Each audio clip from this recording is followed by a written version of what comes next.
Our special guest today is Gina Bentley from Waterford in Ireland, but lives right here in San Antonio, Texas. Welcome to the show. What was it like growing up there? It was it's a small town, small town in Ireland. But I lived down in Passage East, which was a small little fishing village, and it was just a small town kind of feel. But yeah, I loved it. I loved growing up there. So you're now in Texas, but you moved to the United States from Ireland. What year did you move out to the States? It was 2003. Right. I actually left Ireland. I was about 23 when I left Ireland and went off traveling, said I wanted to get out and see the world a bit. So the plan was head off for a couple of months and, get it out of my system. And I spent about 4 years traveling, ended up in Greece for 2 years, and then Italy and Holland. And then eventually I had the opportunity to come over here to work in a bar in Vermont. So it was like a trainee visa. So it was 18 months and then ended up staying. So And you came to Texas? Yeah, I came to Texas in 2006. That's how I started traveling, really, because in 2000, I got a job in Cyprus. And apart from I'd done gigs like in Germany for like 4 days, traveling here and there, but nothing like that amount of time. I was there for like 10 months in Cyprus. Then got the itch, went on the cruise ships, then ended up in Texas. There's so much going on this month, especially in San Antonio. March Madness, we got spring break. Oh. And I was saying earlier, we stayed downtown last weekend at the Contessa Hotel playing tourists. We got St. Patrick's Day coming up, of course, the Final Four women's basketball at the Alamo Dome. But let's talk first about your time in Austin, because you spent a bit of time in Austin. I did. So after coming here, I was here for about 7 years, and then we opened a bar in Austin, which, C29, a little cocktail bar. And so that was 7 years ago. I mean, the pandemic, it's affected so many businesses, and you did have a great little cocktail bar called CU29, and I've been there a few times, chilled vibe.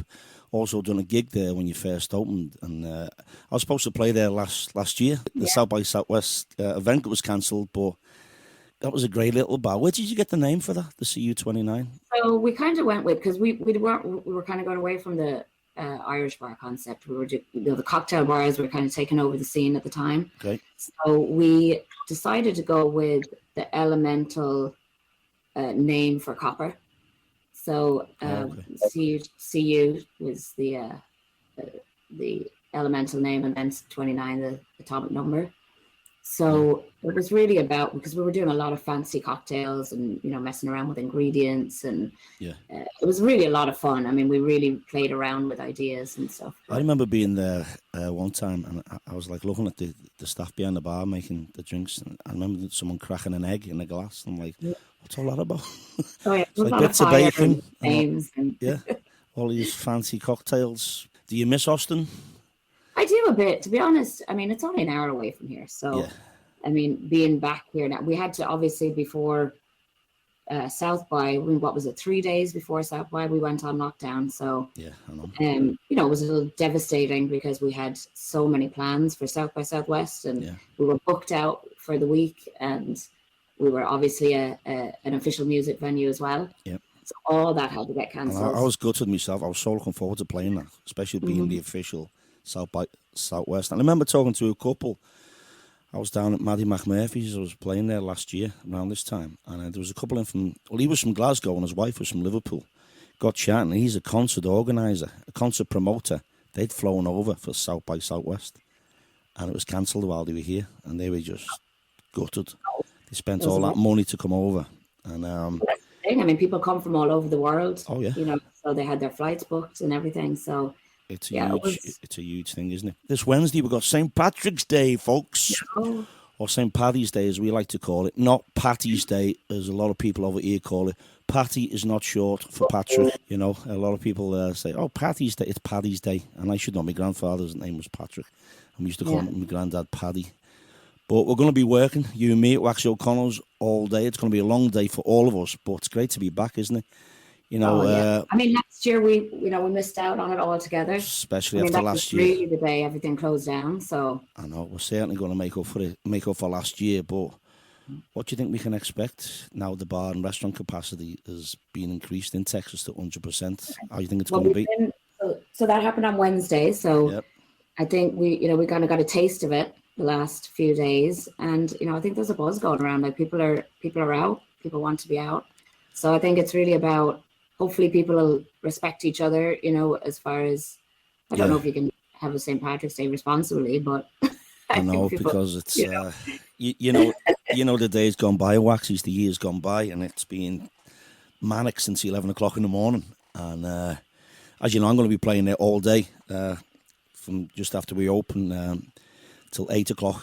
Ed Conway, our friend Ed, piano player, great singer, he's going to be doing the night time this year. But I'm excited about it, but just don't know I what think to expect yet. I think it'll be a little different this year. Not only because people are feeling like after a year of lockdown, Yeah. and people just want to go out and enjoy themselves. So hopefully, I we'll wanted to see definitely a have a few night. old faces, like the Harp and Shamrock Society, Kevin and Robert, Carolyn. I hope they come in because I think last year's the first Paddy's Day. I haven't seen them for like 15 years because they normally do the Alamo thing, the Harp and Shamrock, and then they come in after laying Yeah. the wreath at the Alamo. They come out, The and I'm hoping bagpipe that's all on. players as well, Yeah, don't they? the bagpipers, yeah, the San Antonio pipes and drums. And it's also, you know what? I don't know whether you remember. It's also a year ago we lost Erica. God bless her. She used to come in. She usually played the bass drum in the San Antonio pipes and drums, and she passed away this time last year. It was tragic. She had a medical episode while she was driving. Yeah, and I remember going up to the wake and stuff. But she used to come in Waxy's a lot and get and play the boredom with me. Yeah. And she used to hang out the Majestic Theatre and meet all the stars, Hamilton and all that, and everyone signed the boredom drum. And it was she even met Flog and Molly. They've signed, Dave King and his wife signed the boredom drum. But yeah, I've been thinking about this month. It was just a year ago since we lost Erica, and I went up with Kevin and Carol and Dowd. I went up to the wake, and they had the boredom there, and the bagpipers played. It was sad, but she was always in Waxy's, and Paddy's Day, she loved all the Paddy's Day celebrations, But what was it like growing up in Ireland as a kid on Paddy's Day? I mean, it's a little different than over here, definitely. I mean, I think in Ireland it was definitely a family affair. All the kids would get together. It was all about going into the parade, and Yeah. you pin a bit of shamrock on yourself and wear a bit of green, and that was kind of it. And it was really about everyone going out and celebrating the parades. Yeah. But my aunt is actually very involved in Ireland. She does all the floats and the costumes for the Dublin parade. Right. Oh, really? And we have a big festival actually in Waterford every year in the summer called the Spree Festival. So she does all that as well. But what's it called?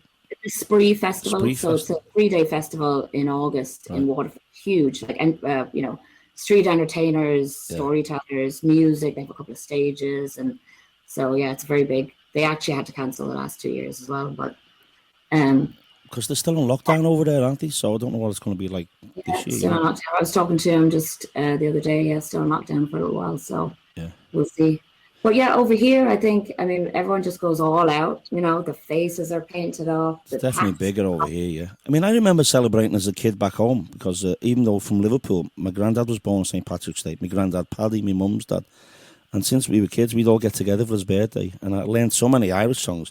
Because, Liverpool's they call it the capital of Dublin. There's more Irish in Liverpool than Ireland. And when I went home just over a year ago, I went home and I hadn't been home in 11 years. And I'm walking around the town and there's so many Irish bars opened that weren't there before. Just all these new Irish bars. So I remember growing up as a kid and celebrating Paddy's Day, But you're all right for sure over here. It's the same like with Halloween or something. At home, you'd the kids out trick or treating. Over here, it's all the adults are getting dressed up and going on that. It's just a big party, isn't it? Like they just love it. Yeah, so, I love that. I love that the hype and just getting up and dressing up. And because remember last year when everything got cancelled, I presume it's going to be on again now this year. The River Parade, I'm guessing now with 100%. Yeah. And the Dine of the River Green, and I'm guessing they're going to do that. I haven't actually heard yet. I haven't heard actually if they're doing it or not. but Okay. I'm assuming they will be. Okay, moving on from Paddy's Day, you're a very talented artist, Gina, and you've done some great work designing logos for a lot of businesses, even painting custom guitars. Yeah, how did you get into that little number? Because I've seen the custom guitars. The guy builds them. You do the designs and the painting. Yeah, so I mean, I did go to our college back in Ireland, and I spent a couple of years in Limerick. Right. But I ended up specializing in graphic design, which I didn't really care for it because I was sitting at a computer all day, and I like to be more hands-on. Yeah. So that was actually when I had left college and I went traveling, and that was my plan, was to go traveling for a year and come back and figure it out. And of course that just changed. I just kept traveling. Right. So it was always something I did kind of on the side. It was like more of a hobby or a pastime, or I was focusing on other things. So this year, I think when we went on lockdown during the pandemic, that was when I really started concentrating on my art, because I had all this time on my hands. Yeah. And but the guitars, actually, Ron Bridwell and Samantha, they actually used to play at CU29 in a band.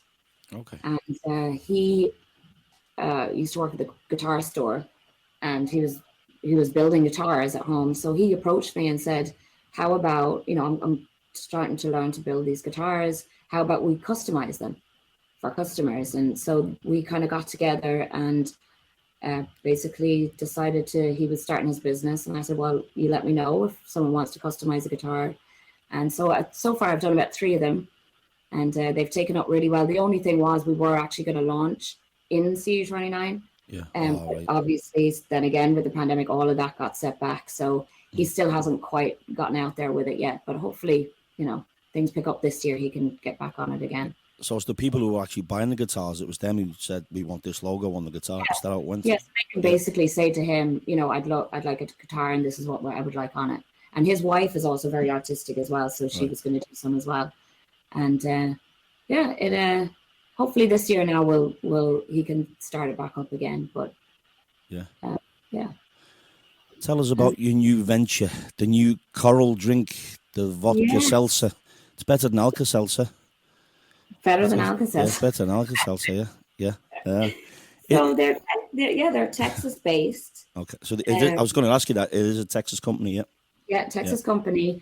Obviously, that the White Claws and the Trulies, everyone's loving these like seltzers, and they're kind of all over the market right now. Yeah. Well, they wanted to kind of do something a little different, so they've introduced vodka. So it's a vodka seltzer. There's liquor in it.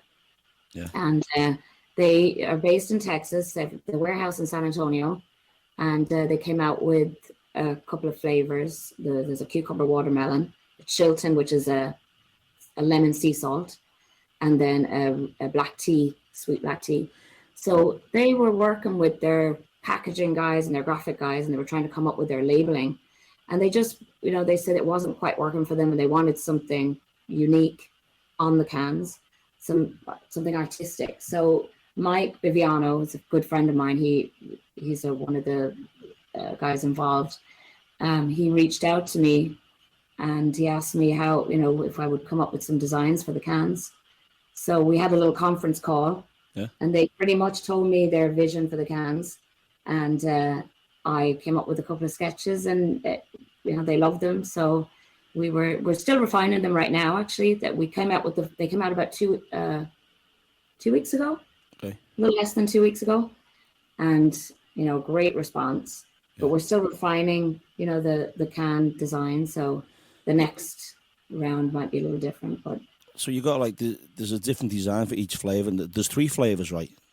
Because your hubby Phil gave me 3 cans to take home, and I did look at the artwork. I was trying to memorise it, but my wife drank them all pretty quickly, so they weren't in the fridge that long, and so I didn't have that time. They were gone 3 cans. So they really are great. I mean, they're kind of a low carbonation, so they don't blow the head off you when you crack open the can. Right. And they have just the flavors are great. They're natural. They're not too sweet. Very easy drinking. I mean, we have the summer coming up now soon, so it's like perfect kind of drink for daytime.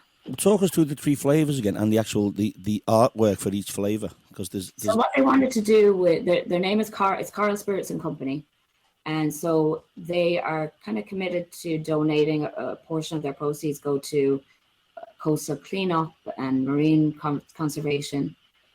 So we wanted to have on the cans, that kind of theme running through the cans. Yeah. So the Chilton is the lemon sea salt, and we have Poseidon on the side of the can, and he's throwing his trident up at the sun, which is the lemon flavor. And then the next one is the cucumber watermelon, which we incorporated the cucumber and the watermelon into the moon type design. And we have a octopus with the old diver helmet. And then the last one is the reef tea. So we have a mermaid sitting on a rock with her treasure chest of tea, and she's drinking a can. And we have a pirate ship, and we use the leaves as the tea leaves as the sails of the boat. Cool. So yeah, they came out really well. Did you have to go through a few drafts first, or right away did he go, that's it, that's what we want?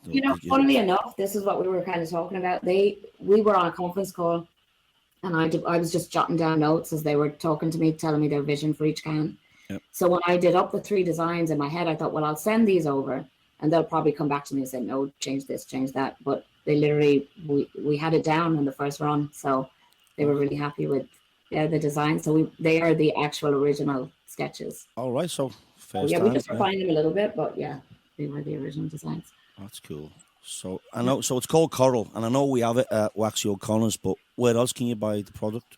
Well, it's not available in like supermarkets or gas stations and stuff like that, because it actually because they have like a beer and wine licenses, right? So because this is liquor. Yeah. Okay. So it's got liquor in it. So liquor stores, Specs are distributing it. Right. So any of the Specs liquor stores, and I mean it's literally all over San Antonio, Austin, Dallas, Houston. I mean any bar and restaurant you could probably walk into now will probably have it. All right. So it's all over Texas, yeah. Yeah. Yeah. Oh.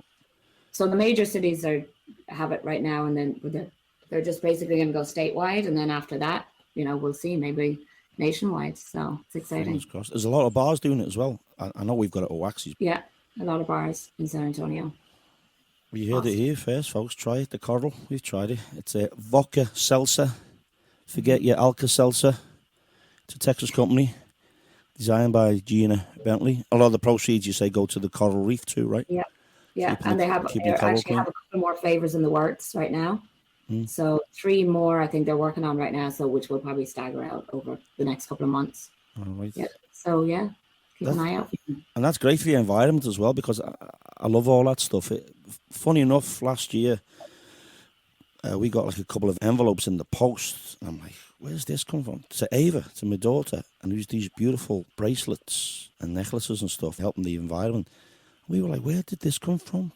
I know we had the lockdown, but we were sort of going out to the parks and being careful and stuff. She was picking all the litter up in the park, at Brackenridge Park.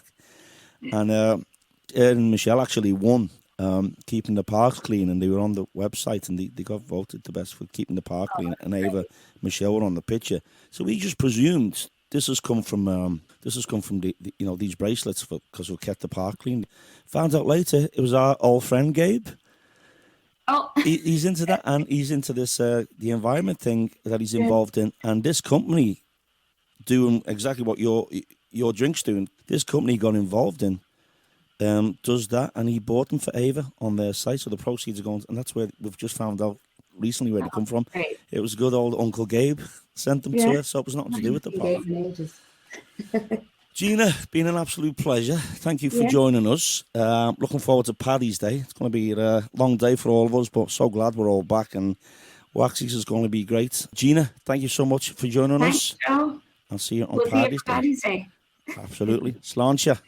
All right, Sláinte. Sláinte.